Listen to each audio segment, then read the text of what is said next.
할렐루야, 좋은 주일 아침입니다. 자, 우리는 지난주에 그리스도인이 누구냐? 그리스도인은 그리스도께 속한 사람이다. 그리고 인류 역사상 제일 처음 그리스도인이라 불린 교인들이 누구냐?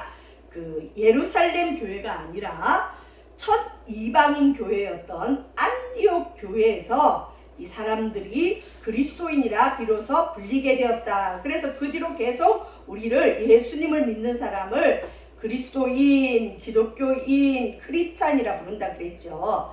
자, 그런데 안디옥 교회가 이런 이제 큰 은혜가 있었는데 경제적으로 조금 여유가 있었나 봐요. 그죠? 지난주에 잠깐 살펴봤는데 이때 그 아가보라 하는 사람의 예언대로 천하에 큰 흉년이 들다 보니까 영적으로 어떻게 보면 우위에 있는 예루살렘 교회가 어려움을 겪어요. 그러니까 교회도 물질의 어려움을 겪을 수 있는 걸 보게 됩니다. 이렇게 물질의 어려울 때 안디옥 교회가 우리가 예루살렘 교회에서 파송한 바나바를 통해서 은혜를 많이 받았고 또 우리가 영적인 것을 예루살렘 교회를 통해서 받았으니 우리가 육적인 것으로 우리 예루살렘 교회를 돕자. 그래서 이 성경에는 부조라고 되어 있지만 이 원래는 그 헌금을 작정을 그냥 본인들 믿음대로 기쁘게, 헌금은 본인이 기쁘게 할 수 있는 그 믿음의 분량만큼 하면 되잖아요. 그래서 이렇게 부조를 해서 이 돈을 누구한테 맡겼느냐?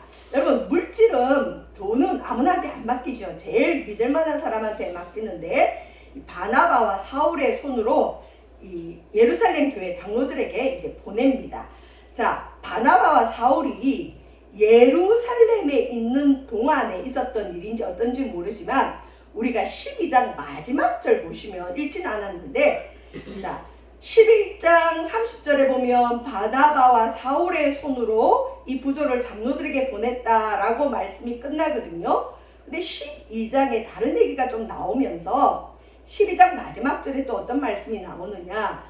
바나바와 사울이 부조하는 일을 마치고, 그러니까 예루살렘에 가서 예루살렘 교회에 돈을 전달하고 마가라 하는 요한을 데리고 예루살렘에서 어디로 돌아왔을까요? 안디옥으로 돌아왔습니다. 그러니까 안디옥에서 예루살렘 갔다가 다시 안디옥으로 돌아오면서 13장부터는 거의 다 안디옥 교회 얘기예요. 안디옥 교회를 중심으로 한 이방인 선교 이야기가 많이 나오고 베드로에서 사도 바울로 넘어가요.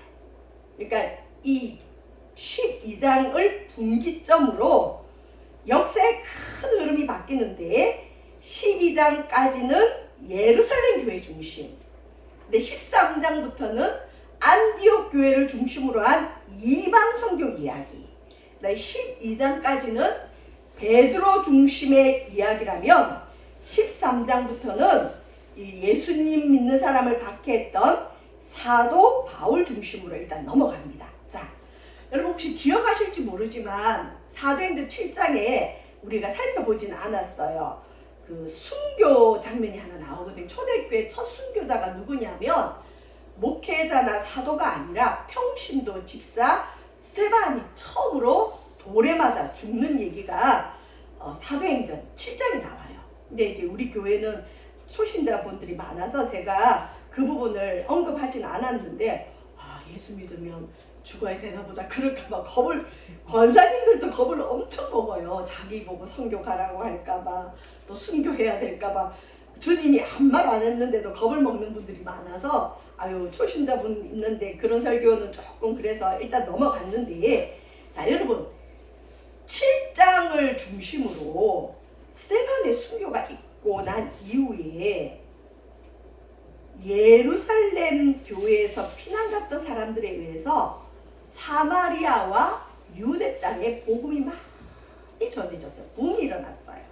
그러니까 순교하고 붐이 일어나고, 오늘 읽은 본문 사도행전 12장에도 순교가 나와요. 근데 이 순교하면 또 붐이 있어요. 왜 하필 순교를 해야 되나? 우리가 잘 모르죠. 근데 하나님은 하나님의 일을 할 때 하나님의 방법이 있어요. 예수님이 능력이 많은데 하나님의 아들인데 왜 꼭 죽어야 우리를 구원하나? 궁금할 때 많죠. 여기 보면 순교한 이후에 이제 붕이 막 일어나는데 이 붕은 어디에 일어나느냐? 이방 나라들에 일어납니다. 우리 사도행전 1장 8절이 사도행전의 주제 성구인데 오직 성령이 너희에게 임하시면 너희가 권능을 받고 예루살렘과 온 유대와 사마리아와 땅끝까지 이르러 내 증인이 되리라. 성령 받으면 예루살렘, 온 유다, 사마리아, 땅끝까지 주의 증인 된다. 이게 이루어져요. 스데반의 순교 이후에 성경에 보면 온 유대와 사마리아의 말씀이 전해졌어요. 오늘 읽은 사도행전 12장 이후에 야고보의 순교 이후에 땅끝까지 복음이 전해져요. 그러니까 이게 하나님의 놀라운 역사입니다. 실은 12장을 하지 않고 바로 안디옥 그 13장으로 넘어가면 좀 이 문맥이 수월해요. 계속 안디옥 교회 얘기이기 때문에. 그런데 굳이 11장과 13장 사이에 12장을 넣는 이유는 안디옥 교회 중심으로 한 세계 선교가 그냥 이루어지는 게 아니라 교회 부흥이나 하나님의 말씀의 부흥이 그냥은 절대 이루어지지 않고 반드시 하나님의 방법인 순교와 기도를 통해 이루어짐을 말씀을 통해 우리가 보게 됩니다. 자, 오늘 본문에 제가 제목을 교회의 무기라라고 제목을 잡아봤어요. 여러분, 우리가 이 땅을 살아갈 때 사업하시는 분들은 나름대로 노하우가 있지요. 자기 사업장을 운영하는 분들은 나름대로 시스템도 가지고 있고 노하우가 있어야 이겨요. 그리고 군인들도 무기가 있어야 싸움에서 이깁니다. 각자가 어떤 자신의 분야에서 승리하기 위해서는 나름대로의 무기가 있어야 되는데 교회가 교회다워지고 교회가 이 죄 많은 세상에서 그리스도의 향기를 드러내면서 빛을 발하려면 이 교회가 세상에 무너지지 않고 하나님 사명을 감당하려면 교회에도 무기가 있는데 교회 무기는 뭘까요? 여러분, 교회 무기는 칼과 방패와 싸움이 아니에요. 첫 번째 교회 무기를 보시면 자, 우리 교회에게 주신 무기가 무엇인지 오늘 본문을 통해서 우리 잠깐 은혜를 나누겠습니다. 12장 1절 보시면 그때에 그러니까 안디옥 교회가 예루살렘 교회를 도우려고 하는 그때에 하필 헤롯 왕이 이 헤롯 왕은 로마의 그 권세를 등에 업고 아주 안하무인이에요.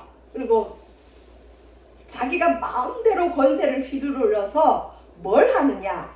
헤롯 왕이 손을 들어서 교회 중에 몇 사람을 해하려 하여 몇 사람을 해치려고 마음을 먹죠. 헤롯이 2절 보시면 요한의 형제 야고보를 칼로 죽이니 예수님께서 주로 많이 동행하면서 다녔던 제자가 베드로, 야고보, 요한이에요. 이 야고보를 이 당시에 베드로 다음으로 예루살렘 교회에 많은 영향을 준 사람이 야고보 사도인데 이 요한의 형제 야고보를 헤롯이 칼로 죽입니다. 갑자기 일어난 일이에요. 예고도 없었어요. 여러분, 가만히 있는데 갑자기 교회 목사님이나 지도자를 끌고 가서 칼로 죽여버리는 거예요. 칼로 죽인다 공고도 안 해요. 어떤 대처할 변호사를 쓰든지 누구 어떤 로비를 통해서 그 사람을 건져낼 시간도 주지 않고 특별히 교회 지도자니까 교회가 기도할 시간도 주지 않아요. 그냥 죽습니다. 야고보는 그냥 죽어요.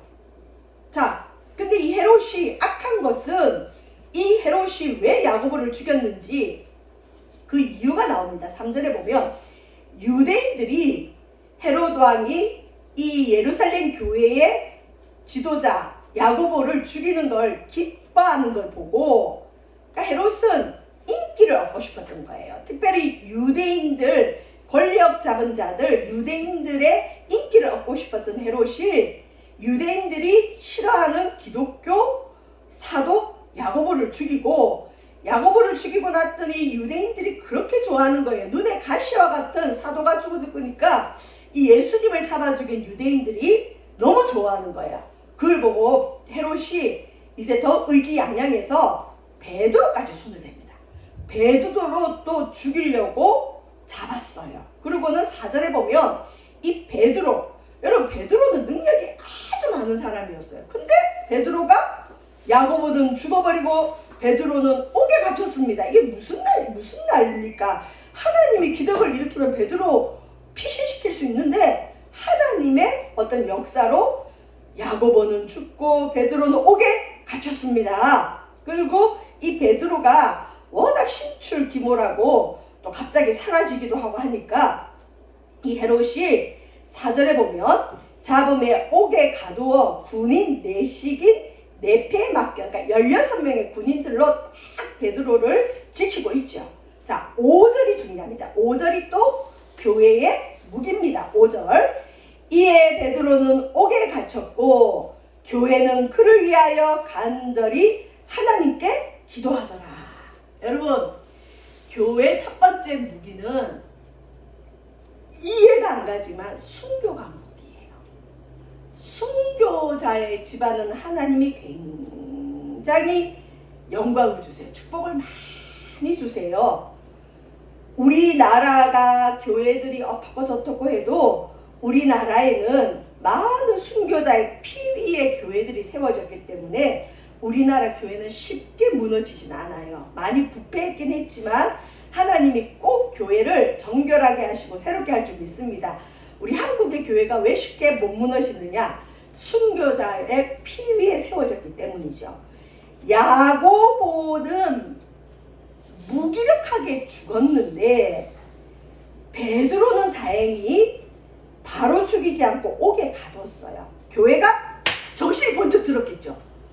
아니, 하나님께서 우리가 의지하는 주의 종인 야고보는 우리한테 예고도 안 하시고 하나님은 자기 백성에게 미리 알려주셔서 피하게도 하시고 때로는 준비게 하게도 하시는데 어떤 경우는 우리에게 알려주지 않고 하나님이 주권적으로 행하는 일이 있어요. 그러니까 이때 많이 시험이 들어요. 하나님은 보통은 주의 종이나 말씀이나 환경이나 아니면 심지어 못 깨달으면 꿈으로라도 어떤 어려움이 올 걸 알려주는 경우가 있는데 야고보 순교는 안 알려주세요. 이건 뭐냐? 교회가 기도한다고 야고보의 순교가 취소되지 않아요. 그러니까 어떤 것은 하나님이 주권적으로 하나님이 하시는 일이 있어요. 야고보 가족들은 시험 들었겠죠. 하나님 능력의 하나님인데 왜 우리에게 미리 알려주지도 않고 야고보를 피신시킬 시간도 주지 않고 왜 죽게 했을까? 왜 죽게 했을까? 사실 굉장한 의문이 들죠. 근데 야고보의 순교가 교회 무기입니다. 여러분, 교회는 죽어야 삽니다. 좀 이상하죠? 그래서 예수님도 이런 얘기를 하셨어요. 요한복음 12장 2절에 내가 진실로 진실로 너희에게 이르노니 한 알의 밀이 땅에 떨어져 죽지 아니하면 한 알 그대로 있고 죽으면 많은 열매를 맺느니라. 스데반이 죽으니까 유대와 사마리아의 구원의 열매들이 맺혔어요. 야고보 한 사람이 죽음으로 이제 이방 선교의 문이 열립니다. 여러분, 교회 무기는 순교입니다. 죽고자 하면 살고 살고자 하면 죽습니다. 정말 죽음을 맛보는 신앙이 있는 자로 인해서 하나님은 하나님의 교회를 이끌어가고 기적을 일으키시는데 두 번째 교회 무기는 뭐냐? 5절입니다. 5절. 베드로는 옥에 갇혔고 다행히 베드로는 바로 죽지 않고 옥에 갇혔죠. 이런 위기 앞에 교회가 정신을 차리고 뭘 하느냐? 교회는 그를 위하여 간절히 하나님께 기도하더라. 다행히 베드로는 잡힌 걸 알고 교회가 베드로를 위해 기도하기 위해서 모였습니다. 자, 그런데 교회는 열심히 기도하고 있습니다. 베드로는 옥에 갇혀 있습니다. 6절에 보시면 헤롯이 이 베드로를 잡아내려고 처형하려고 하는 전날 밤, 그러니까 내일이면 베드로는 죽어요. 그 전날 밤에 베드로를 쇠사슬에 묶어놓고 군인 둘이 딱 지켜요.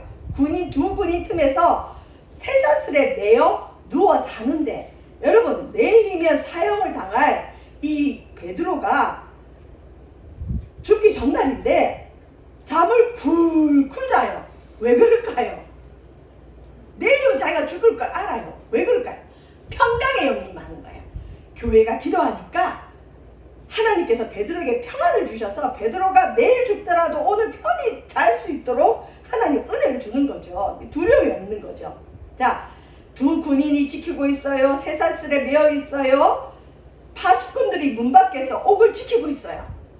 이렇게 철통으로 지키는데 7절 보시면 교회가 기도하니까 호련히 갑자기 주의 사자 천사가 나타나서 옥중에 광채가 빛나면 빛이 환하게 비치는 거예요. 그러면 천사가 자면서 드르렁 깊이 자고 있는 베드로의 옆구리를 천사가 치는 거예요.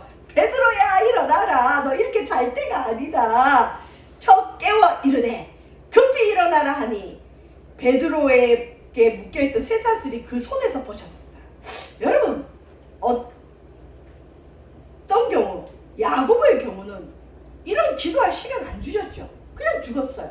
근데 베드로는 교회가 기도하니까 아주 상세하게 기적이 일어납니다. 천사가 나타납니다. 그리고 자고 있는 베드로를 깨웁니다. 쇠사슬이 벗어집니다. 8절에 천사가 이르되 띠를 띠고 유대인들의 옷은 이 띠를 매야 돼요. 허리띠.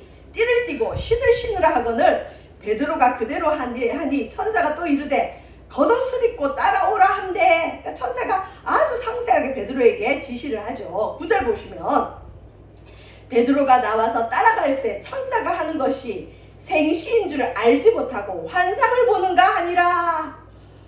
베드로가 이게 꿈인 줄 알아요. 환상인 줄 알아요. 자, 그런데 10절에 보면 첫째와 둘째 파수를 지나 시내로 통한 세몬에 이르니 문이 저절로 열리는지라. 영적인 존재 천사와 함께 하니까 파수꾼들이 있든 문이 철통같이 닫혀있든 상관없어요. 기적이 일어나는 게 문이 막 열리는 거예요. 그리고 나와서 한 거리를 지나매 천사는 떠나버립니다. 11절에 이에 베드로가 정신이 번쩍 들어서 내가 이제야 참으로 주께서 그의 천사를 보내 나를 헤롯의 손과 유대 백성의 모든 기대에서 벗어나게 하신 줄 알겠노라 하여. 여러분, 교회 두 번째 무기는 기도입니다. 그런데 교회 지도자 야고보를 잃어버린 이 예루살렘 교회, 자기들이 가장 사랑하는 예수님 다음으로 사랑하는 베드로가 옥에 갇혔을 때 교회가 그냥 기도했을까요? 눈물로 기도합니다. 여러분, 눈물의 기도는 역사하는 힘이 있습니다. 의인의 강구는 역사하는 힘이 있습니다. 믿음의 사람들의 기도에는 반드시 기적이 일어납니다. 하나님이 기회를 주실 때 여러분 어떤 일이 예고되고 그 다음에 기도할 시간이 있는 어려움은 복받은 일이에요. 그건 기도해서 교회의 무기인 기도를 통해 눈물의 기도를 통해서 승리하라는 하나님의 메시지인 줄 믿습니다. 그러나 간혹 하나님은 우리에게 예고하지 않은 어려움도 주실 수 있어요. 이건 하나님의 어떤 특별한 섭리가 있는 걸 믿고 그것 또한 감사함으로 받으면 됩니다. 순교가 교회의 무기고 눈물의 기도가 교회의 무기입니다. 저와 여러분, 오늘날 우리 한국의 교회, 우리 세반석 교회가 회복하고 지키고 붙들어야 될 것은 바로 이 기도의 무기인 줄 믿습니다. 기도하되 하나님 앞에 눈물을 다해서 눈물의 기도를 하면 하나님이 반드시 응답하여서 이 감옥에 갇힌 베드로를 기적적으로 풀어주신 것처럼 우리 가정과 가문과 또 여러분의 일터와 자녀들과 또 우리 교회에 묶여있는 모든 것들이 풀려나가는 역사가 있을 줄 믿습니다. 교회 무기는 죽는 것이 무기고 교회 무기는 눈물의 기도가 무기인 줄 믿습니다. 저와 여러분, 기도의 무기를 회복하시기를 주의 이름으로 축원드립니다. 기도해야 역사가 있습니다. 기도하지 않으면 하나님의 기적을 맛볼 수가 없습니다. 기도해야 하나님이 역사하십니다. 베드로를 위해 교회가 기도하지 않았더라면 베드로도 죽었을지 모르죠. 그러나 베드로가 옥에 갇혔고 교회는 그를 위해 간절히 하나님께 눈물로 기도했습니다. 자, 그렇게 풀려나고 이 베드로가 11절에 이에 베드로가 정신이 들어서 하나님이 나를 천사를 보내서 나를 헤롯의 손과 유대 백성들의 손에서 나를 벗어나게 해줬구나. 그리고 12절에 깨닫고 이제 정신이 든 거죠. 마가라 하는 요한의 어머니 마리아의 집에 가니. 여러분 사도행전 2장에 마가 다락방이 이 요한 헬라식으로 하면 뭐 마가, 히브리식으로 하면 뭐 요한 이렇게 하는데 이 요한 마가 어머니가 마리아인데 이 마가의 다락방을 가진 이 마리아 집이 굉장히 부자였나 봐요. 왜냐하면 120명이 넘는 사람이 들어가서 기도할 수 있는 공간이면 굉장히 큰 집이죠. 근데 어쨌든 초대교회의 본거지가 이 요한의 어머니 마리아의 집, 마가 다락방이었던 것 같아요. 그래서 베드로가 풀려나자마자 거기에 갔어요. 근데 보십시오. 요한의 어머니 마리아의 집에 가니 여러 사람이 거기에 모여 기도하고 있더라. 기도하고 있어요. 베드로 살려주세요. 베드로를 야고보처럼 죽게 하지 마세요. 교회 어려움이 올 때 교회는 모여서 기도하는 역사가 있습니다. 제가 있었던 교회에 목사님은 항상 합심으로 기도하게 하고 또 교회는 모이면 기도하라고 늘 강조하셨던 분인데 그 교회에 그 딸이 반주자였던 집사님이 계셨어요. 근데 남편은 예수님을 잘 안 믿고 엄마는 그나마 예수님 잘 믿고 딸이 교회 반주를 하고 있었는데 어느 날 교회 전화가 왔어요. 그 집사님 남편이 운전하다가 트럭이랑 부딪혔는지 완전 차가 박살이 나고 지금 중환자로 실려가서 응급실에, 그러니까 중환자실에 응급실에서 응급수술을 하는데 안에 장기들이 다 망가지고 생명에 그 위기가 크고 살 소망이 좀 없다. 왜냐하면 안에 장기들이 많이 망가졌기 때문에. 근데 이때 목사님은 부흥회 하신다고 교회에 안 계시고 사모님이 계셨고 교인들이 좀 있었는데 목사님께서 사모님하고 저한테 뭘 명령하셨냐면 모을 수 있는 교인들 다 광고해서 모아라 그러시는 거예요. 일단 교회에 전화를 하든 뭐 문자를 보내든 우리 그 송미정 집이었는데 미정이 아빠가 지금 이런 교통사고를 당했고 지금 중환자실에서 큰 수술을 받고 지금 생명이 어렵습니다. 이러면서 기도하실 분은 오십시오 했더니 이 교회에 기도하고 또 기도의 능력을 아는 권사님들, 집사님들이 몰려온 거예요. 와서 사모님하고 교회 권사님, 집사님들 모여서 그냥 기도를 하는데 아유 제가 보다 또 그런 건 처음 봤어요. 사모님이 참 고상하셨거든요. 흔히 말하는 2대 출신 여성분이어서 그렇게 예쁘고 그렇게 고상하고 얌전하신 분이었는데 아유 미정이 아빠 살려달라고 기도하시는데 그냥 기도실이 방방방 뜨는 거예요. 그리고 그냥 미정이네 이제 예수 믿었는데 하나님 남편이 죽으면 어떡합니까? 그러면서 그냥 어떤 권사님은 교회 벽을 두드리면서 기도하고 야 그 기도를 저는 그런 기도 그렇게 기도하는 걸 보면 이전에 예수님 잘 안 믿을 때는 저 사람들 미쳤다 그래서 무서웠어요. 도망가고 아 저 미친 사람들 손가락질했거든요. 근데 이제 예수님을 알고 나도 그렇게 뜨겁게 눈물로 아니 미정이 아빠를 모르는 사람이 많은데 왜 저렇게 울면서 기도하지? 전도사인데도 그랬어요. 얼마나 울면서 뜨겁게 기도를 하는지 기적이 일어났어요. 죽는다고 하던 미정이 아빠가 살아났어요. 지금도 잘 살고 있고 미정이는 지금도 결혼해서 그 교회 반주자로 있대요. 여러분 모여서 합심으로 기도하면 역사가 있습니다. 주님이 두세 사람이 모여서 기도할 때 합심으로 기도할 때 하늘에서 응답한다 그랬거든요. 초대교회가 이걸 안 거예요. 마가 다락방에서 기도하고 있으니까 주님이 베드로를 풀어주셨죠. 자, 근데 기도는 하고 있는데 초대교회 성도들이 믿음이 없었나 봐요. 13절에 보면 베드로가 이제 바깥에서 막 문을 두드렸어요. 근데 로데라 하는 여자아이, 소녀가 한 12살로 보통 보는데 12살 아이가 베드로 소리를 듣고 문 열어주러 나갔다가 14절에 보십시오. 이건 베드로 음성이야. 감옥에 간 베드로 음성인데 우리가 지금 베드로 풀려나도록 기도하고 있으니까 로데가 문은 안 열어주고 기도하는 사람들한테 가서 뭐라 그러냐, 베드로가 대문 밖에 섰습니다, 그렇게 알려줬어요. 그러니까 이 로데라는 이 소녀는 믿음이 있었죠. 우리가 기도했더니 진짜 베드로가 풀려났습니다, 그걸 알려줬더니 15절에 기도하던 어른들이 뭐라느냐, 로데를 가리켜서 네가 미쳤구나. 근데 이 로데가 아니에요, 진짜 베드로 맞아요, 그랬더니 그 모여서 기도하던 성도들이 뭐라느냐, 그러면 베드로를 지키는 천사가 우리를 위로해 주러 왔겠지. 그러니까 기도는 하지만 안 믿는 거죠. 이 본문을 비유를 해서 많은 분들이 뭘 비유를 하냐면, 여러분도 흉년이 가뭄이 들고 이러면 사람들이 비 오도록 기도하잖아요. 하나님 비가 오게 해주세요, 비가 오게 해주세요 기도하는데, 비가 오게 해주세요 하고 기도하는 사람들이 실제로 우산을 들고 가는 경우는 드물다는 거죠. 그러니까 자기 기도가 응답될 걸 믿지 않는 거죠. 여기 초대교회도 모여서 기도는 하고 있었지만 진짜 베드로가 풀려날 거라고 생각을 못했는데, 이 로데 여자아이는 그걸 믿은 거죠. 그리고 문을 열었더니 진짜 베드로가 살아난 거예요.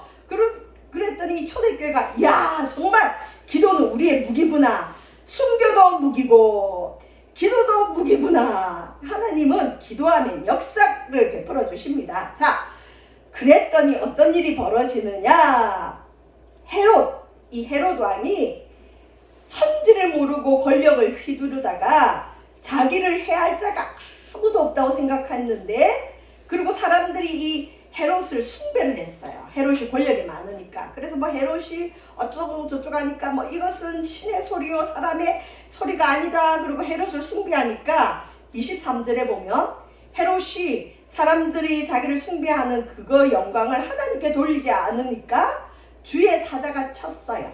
그러니까 주의 사자가 베드로도 풀어주기도 하고 야고보 순교를 허락하기도 하고, 오늘 읽지는 않았지만 본문에 보면 이 박해를 일으킨 헤롯을 주의 사자가 칩니다. 그랬더니 무슨 일이 벌어지느냐, 절대 죽을 것 같지 않았던 헤롯 왕이 벌레에 먹혀서 죽습니다. 대적자가 없으시죠. 무기죠. 교회는 손 하나 된 게 없어요. 교회들이 몰려가서 헤롯 물러가라 데모한 것도 아니고 헤롯을 암살하려고 계획을 베푼 것도 아니에요. 교회가 한 것은 기도밖에 없습니다. 근데 여러분, 말을 안 해서 그렇지 초대교회가 헤롯 왕이 얼마나 무섭겠어요. 무섭죠. 야고보도 죽이고 베드로도 감옥에 가두는 사람인데, 근데 하나님이 역사하니까 이 헤롯이 자기가 신인 줄 알고 착각하고 있는데 이 위에 벌레가 먹어서 내장이 다 썩어 냄새가 나서 그 냄새가 온 사방에 퍼졌다는 그런 얘기가 있어요. 어쨌든 헤롯 왕은 죽습니다. 그리고 24절에 보면, 자, 이런 교회 무기들로 인해서 승리를 하니까 24절에 하나님 말씀은 흥왕하여 더하더라, 이런 표현이 사도행전에 많이 나옵니다. 자, 이러면서 역사가 바뀌죠.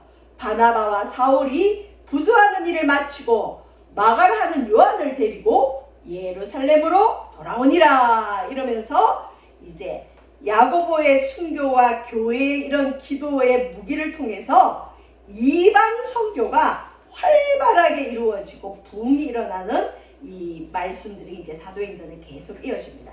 저와 여러분, 교회 무기는 기도입니다. 여러분, 기도합시다. 특별히 합심으로 기도할 때 주님의 큰 역사가 있을 줄 믿습니다. 기도하겠습니다.